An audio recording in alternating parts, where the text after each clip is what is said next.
Chapter 13. Chris and Jack Jr. came out of the woods above Bog Dancer Drive, close to Ribbon Road. Chris walked instead of riding his bike since Jack Jr. didn't have one and Chris didn't like to ride double. They followed the trails at first until Jack Jr. realized the one they were on came out near his mother's house. He stopped in the middle of the trail and insisted they cut through the woods. Chris understood, even if it meant arriving on the wrong side of the pasture. Jack Jr. was adamant. Chris didn't care. He felt distant and alone today. Jack Jr.'s company was welcome. The more time Chris spent with him, the more he liked him. He was opposite from the Jack Dugan he knew before. It was impossible to believe he was the same person. Everything was impossible to believe today, but he kept his mind clear and his heart empty. He knew it would be a long time before he felt all right again. He wondered if Jack Jr. would ever feel all right. Chris felt lucky in that respect, but he missed his father. He wasn't sure if the full weight of Thomas's death was upon him yet. If it wasn't, it was coming. Chris prayed for the strength to keep it together. The first thing they noticed when they came out of the woods was the police cars at the farm. They couldn't make all of the townships from this distance, but they saw by the different colors and designs that the state police were not the only ones there. Jack Jr. let out a whoosh of breath. He suggested now might not be the best time to go near the farm. Chris disagreed. From the way the cows ambled about distressed, he knew their overdue milking was causing them discomfort. Someone needed to do something. Unless one of the detectives knew how to run the milking machine, it was them or it was no one. Jack Jr. agreed.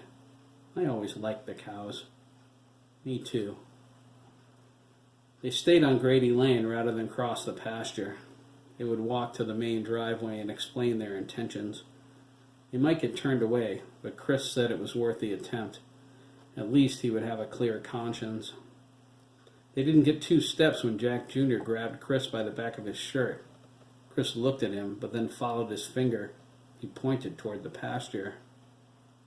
What's he doing here? Chris asked. Jack Jr. replied, I don't know, Chris, but I think we should find out. I agree. Come on. They jogged over to the barbed wire fence and watched, intrigued. Mickey Downing slowly walked through the pasture, carrying a handful of small red flags. Every so often he would stoop down and plant one in the ground. He looked over at them sadly, sensing their stares, but said nothing. He moved on and planted another flag. Chris and Jack Jr. looked at each other confused. 2 detectives they didn't know followed Mickey. So did Mickey's parents. There was another officer there too, but this one they recognized. Chris held out his hand and waved her down. Kate Pierce came over to the fence. What are you guys doing down here? Kate asked. She wore her best no-nonsense officer face.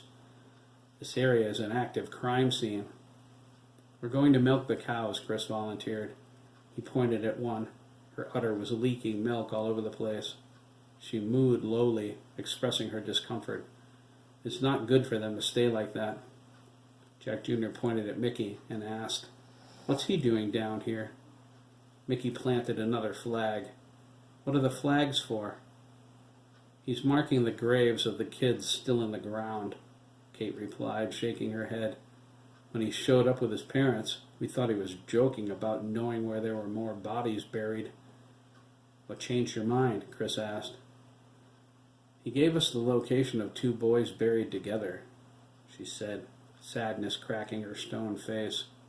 We indulged him and dug where he said. They were exactly as he described them. It was weird. Kate looked at Chris with a disturbed expression. Not as weird as your brother, she remarked. She leaned on the fence post and whispered, You know, all he did was touch me, and I was better, just like that. Chris nodded. I know. I'm trying not to think about it. It's freaking me out.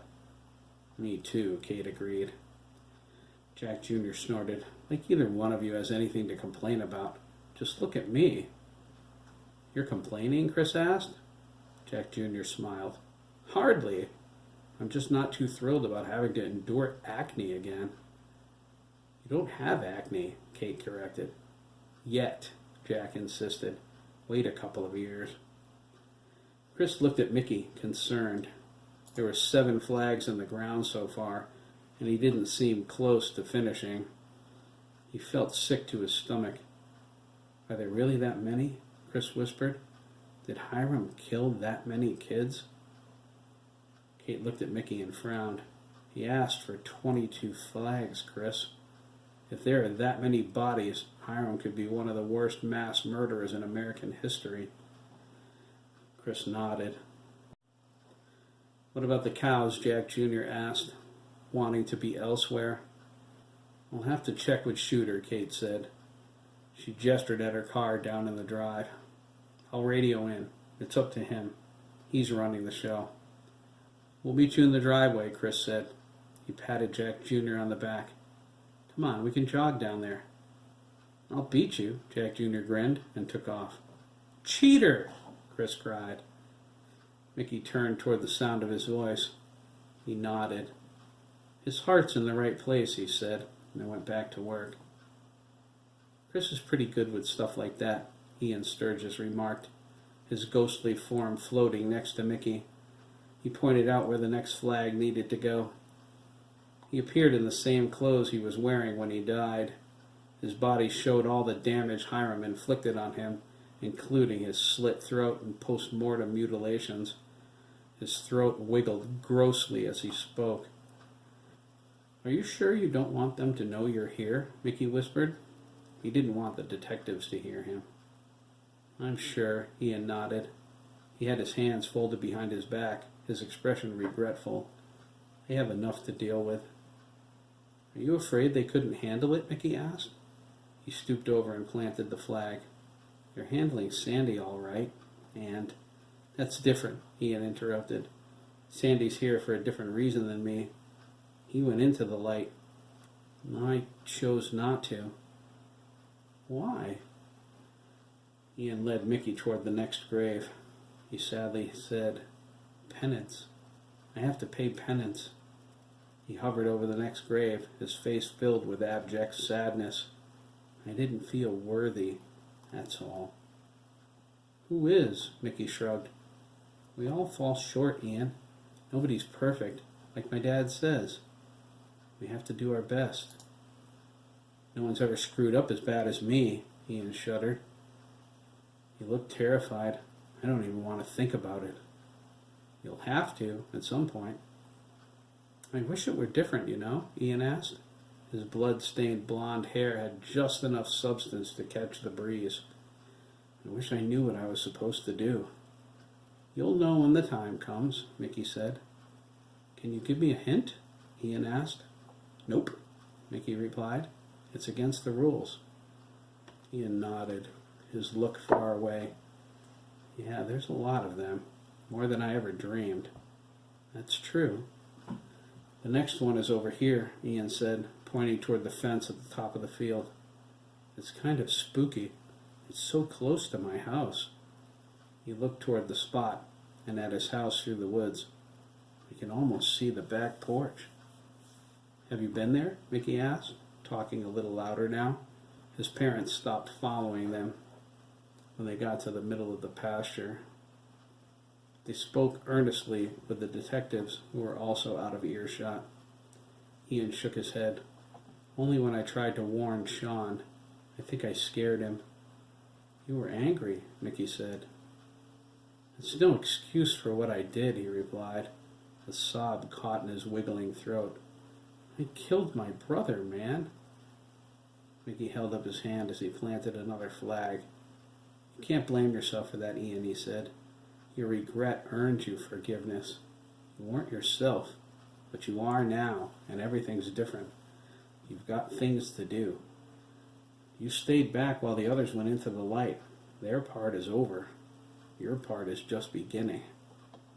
So you're saying everything's going to be okay? Ian asked.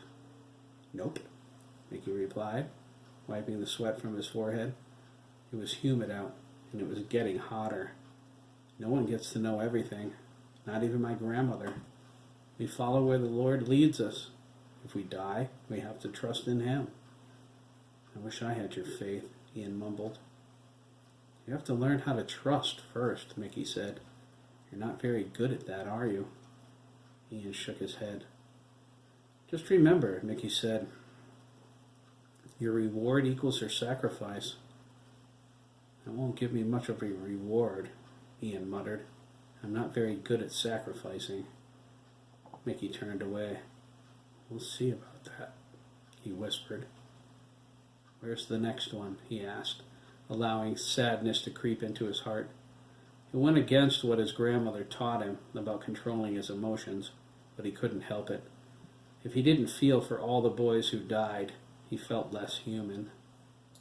Ian led the way back toward the middle of the pasture. He looked around to make sure Sandy was nowhere in sight. He wasn't prepared to face him or anyone else yet. He knew how badly that hurt him. He was lonely. He wanted to be with his friends, but Ian was sure they hated him. He decided part of his penance was to be close to them, yet afraid to let them know he was still around. When Chris came up to the fence before, Ian wanted to go over and tell him how sorry he was. He paused over the next grave. He watched as Chris ran into the driveway ahead of Jack Jr. I'll make it up to you, Chris, Ian thought, for being such a jerk. I promise I will, no matter what. Mickey nodded. He didn't have Jeremy's telepathy, but he could read ghosts. He thought, Ian, you don't know how right you are. He knelt down and planted another little red flag. Chris panted in the barnyard.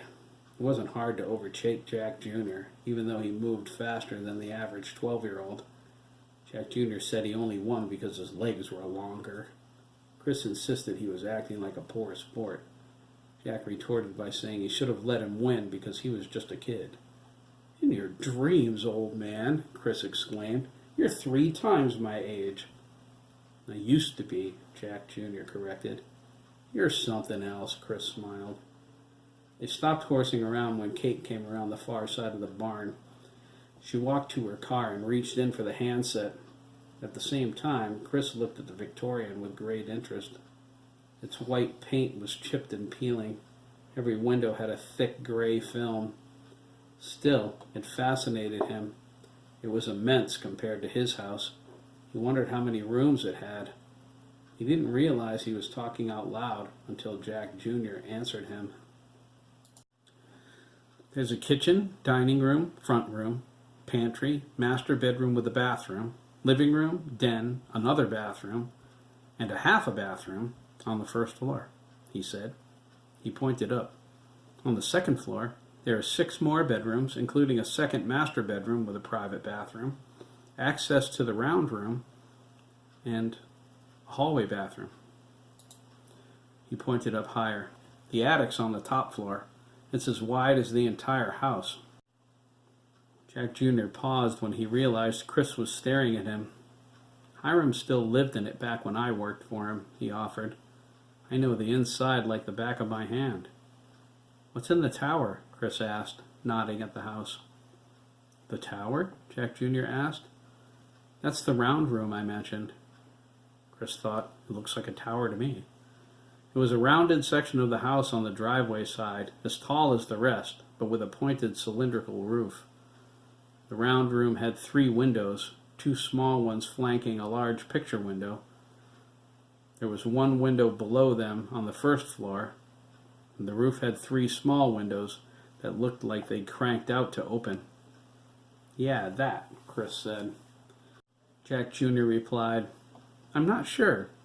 There's a spiral staircase off the front room that goes up there, and an entrance from the upstairs hallway, but Hiram always kept the doors padlocked. He got real mean if I mentioned it. The room must be huge, though. He pointed at the windows. See them? I think the big one and the 2 small ones are the main room. The 3 small windows at the top are in the crawl space. The bottom one is behind the stairs. You've never been up there? Chris asked. Jack Jr.'s face lost color. When Hiram tells you to stay out of somewhere, You stay out." "Sorry," Chris said. "I know how bad it was for you." "Whatever you know, it was worse." "We learned a lot about each other when the hill witch scrambled our minds together," Chris said. "A lot of it is hazy now." "Be thankful," Jack whispered. He cleared his throat. "Hiram did things to me I never want to remember, but I have no choice." "Didn't Jeremy erase all that?" Jack Jr. shook his head. "Disconnected me from it might be a better way of putting it. It's still in there." He hugged himself. "When I close my eyes, that's when it's worse." Chris silently agreed. He now understood why Jack Jr. was so cuddly at night, but he didn't want to talk about it anymore. That was okay. Chris didn't want to talk about his father, so it was fair. Thomas's smiling face came into his mind. He felt a smoldering crater in his soul. He turned away from the Victorian and focused on the trailer. A squad of crime scene personnel worked inside. There were 2 more men in CSI jumpsuits, combing the grounds, examining every speck of dust. Chris didn't understand the point. Hiram was dead as far as the police knew. Only the unfortunate know otherwise, he concluded. Kate put her handset back in the car. Chris elbowed Jack Jr. to get his attention. He was staring at the Victorian, his eyes sorrowful, their green almost obscured by his pain. "Jack?" "I never want to be alone, Chris," Jack Jr. choked. "Not ever." "You won't be," Chris said, placing his hand on Jack's shoulder. "Not ever." "Shooter says you can do it," Kate said. "We don't need 100 sick cows." 157, Chris corrected. He added, "and 10 calves in the pen inside the barn." "That's the only condition," Kate interjected, holding up a finger. "The barn is off limits. It's an active crime scene." "Active?" Jack Jr. asked. His eyes grew wide. "Whoa, is there a body in there?" "Oh, you're kidding," Chris whined. "This is not what I need right now." "Never you mind about that," Kate snapped. Her officer face was back. "You can go into the milking room." "Parlor," Jack Jr. and Chris corrected. They smiled at each other. "Room!" Kate barked. Chris jumped. "But I have to escort you. You're to stay out of the main barn. Got it?" "Got it," they agreed. "If there are calves in there, tell me where the food is, and I'll feed them." Jack Jr. leaned over to Chris and whispered, "Does this always happen with people who hang around you?" "What?" Chris asked. "Everyone starts talking at the same time, saying the same things." Jack Jr. shook his head. "We're not going to end up like Craig and Jeremy, are we?" "Married?" Chris asked. They laughed. Kate said, "Let's go. I have to get back to the pasture." She led them to the milking parlor door and told them to wait. She leaned in and shut the door to the main barn. The big sliding doors in front were already closed and tied off with crime scene tape. Once she was sure the door was secure, she motioned for them to follow her. Later, she would think that she should have made them go first. The moment Jack Jr. was inside, he hit the latch for the barn entrance, and the door swung open. The sight that greeted him made him wince with disgust. Chris took one curious look inside, lost all of his color, and charged outside. He vomited all over the driveway. "Oh," Jack Jr. remarked, scrunching up his nose. "That's gross." "Oh, hell," Kate cried, storming over to Jack Jr. "What do you think you're doing, Dugan?" "I wanted to see." "Did Chris?" she scolded, pointing at him. He doubled over, retching. "How can you look at that and not puke?" "I've seen worse, Pierce," Jack Jr. replied. "In Afghanistan. I've seen things that would turn you white." "Watch it, Dugan," Kate cautioned. "I didn't like you when you were an adult. I'll put you over my knee now." Jack Jr. smiled. "You're welcome to try." She bent over nose to nose. "Don't even tempt me, little boy." Kate stepped outside with Chris. Jack Jr. leaned against the door jamb and examined Todd O'Connor's corpse with detached curiosity. He hung in the air as stiff as a board, Hiram's slaughter hook sticking out of his chest. The farmer partially dissected him. There was dried blood everywhere. His face was bone white and bore an expression of shock. Jack Jr. shook his head. "The old man did a number on you, kid," he said. Chris put his hand on Jack Jr.'s shoulder and choked. "How can you look at that?" He turned away. "He saw worse in Afghanistan," Kate replied. Jack Jr. shot her an angry glare. "I've seen men blown in half, Pierce," he spat. "I've seen them cry like babies while they crawled around on the ground looking for their testicles. I've held people's guts in my bare hands. I've gathered up the body parts of little kids to give them a decent burial." His face grew cold. "Don't you ever belittle what I went through over there. You don't have a clue what real horror is." Jack Jr. was losing control of his emotions. He stormed into the milking parlor. He cursed his small body once again.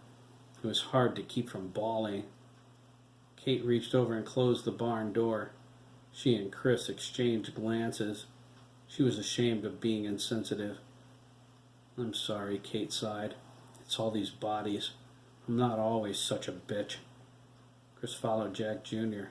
"You're apologizing to the wrong kid, officer." He paused and glanced back. "You know, Jack Jr. was awarded the Congressional Medal of Honor, right?" He turned. "Funny what you learn about people you've been scrambled together with." Kate watched him step into the milking parlor. "I am not apologizing to Jack Dugan," she thought. She changed her mind when she looked in the parlor and saw Jack Jr. crying. Silent tears streamed down his face. "I'm sorry, Jack," Kate said. She couldn't believe the words were hers. Jack Jr. shook his head. "Save it," he said, rummaging under the wooden bench. "I don't need your sympathy." Chris knew what he was looking for. He grabbed Dabney's rubber boots and handed them to him. "Thanks." "Sure," Chris said. "Stay out of the barn," Kate reminded them, and left. "Like you could pay me to go in there again?" Chris muttered, pulling his boots on. He swallowed his stomach. Hiram seriously messed Todd up. "You know, I hated that guy, but no one should die like that. Hiram's a monster." "He's more," Jack Jr. corrected. "He's the devil." Chris started the compressor and prepared the pumping system. Jack Jr. went out and opened the gates to let the cows in. They entered almost immediately. He talked to them calmly, telling them to be patient. Chris smiled at Jack Jr.'s gentle hand. He seemed kinder to the cows than he was to humans. When he returned to the parlor, Chris asked him why. "They never hurt me," Jack Jr. said. Chris understood that. He stopped Jack Jr. as he tried to walk by, looked at him sadly, and hugged him. Jack Jr. stood there for a few seconds, uncertain how to react. He fell into Chris and hugged him back. "I'm going to bawl again," Jack Jr. softly said into Chris's shirt. The tears welled up in his eyes. "I know you are," Chris replied. He led Jack Jr. over to the bench and they sat down. Jack Jr. leaned against him. Chris pulled him close, gently rubbing his shoulder. Jack Jr. cried hard for a few minutes. Chris wiped his face with his thumb first and then dried his cheeks with his shirt. "It's this little body," Jack Jr. frowned. "I can't control my feelings." "Maybe you shouldn't," Chris replied. He lifted his ball cap, pushed his hair back, and put the cap back on. "Maybe you need to let stuff out." "I don't know why that's so easy to do with you," Jack Jr. said, choking a little. "Maybe it's because I know you care about me." He looked up at Chris, searching. "Don't you?" Chris nodded. "I do." He smiled. "I don't know why, but it seems like the McKees and the Dugans go well together." "Yeah," Jack Jr. agreed. He sat up and wiped his face some more with his shirt. Funny, isn't it? You bet, Chris replied. Ready to work? I'm ready, Jack Jr. said. He grabbed Chris's arm when he took a step forward. He cleared his throat. Thanks, Chris, he whispered. You bet, Chris replied. Let's get going before the cows explode.